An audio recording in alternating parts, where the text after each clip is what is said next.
To help us understand the meaning of that word of theology, you say that, and I quote here, theology is discourse about God, and such discourse necessarily presupposes knowledge. And the knowledge that theological discourse presupposes resides first and foremost within God himself. So, if we're understanding here, for God to reveal true things to us about himself, he must first understand himself, which he does imminently. Can you explain that? Sure. So Yeah. I smile because that's one of my favorite topics. We kind of think what we're saying is not the case, is that God just started kind of revealing stuff, and he almost involuntarily, he didn't quite know what he was sharing.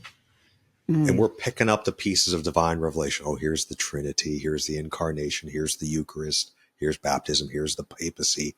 And we're like, hey, God, look, I just drew a picture with what you're kind of spouting. This theological picture. Is this true? And he's like, yeah, that's what I'm talking about. Yeah, exactly. You've captured it. No, it's actually the Catholic theology is faith seeking understanding, whereby God has revealed propositions, articles of the faith, which are intelligible. They make sense. They're understandable, believable by the human person. And then our mind penetrates into what God has revealed and tries to understand. Okay, God says he's triune, Trinity, one God, three persons. How does that work?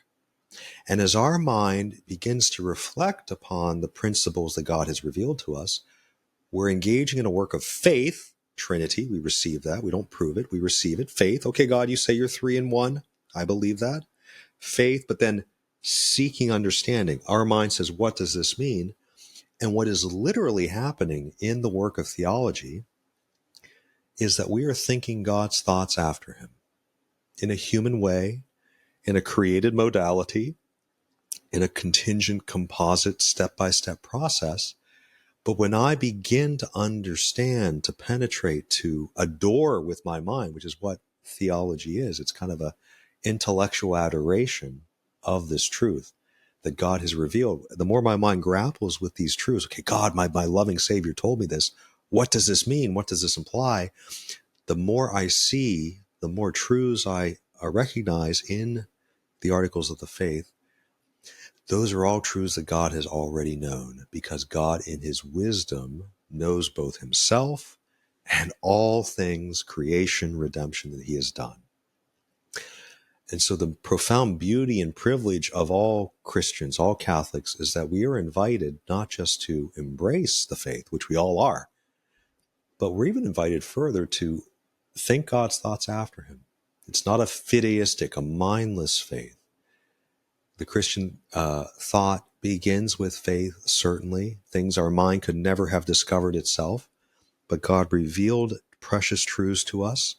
And because God is rational, he's intelligible, he's intelligent, what he does, who he is, and what he communicates to us is marked by a divine intelligibility, a divine reason, a divine understandability.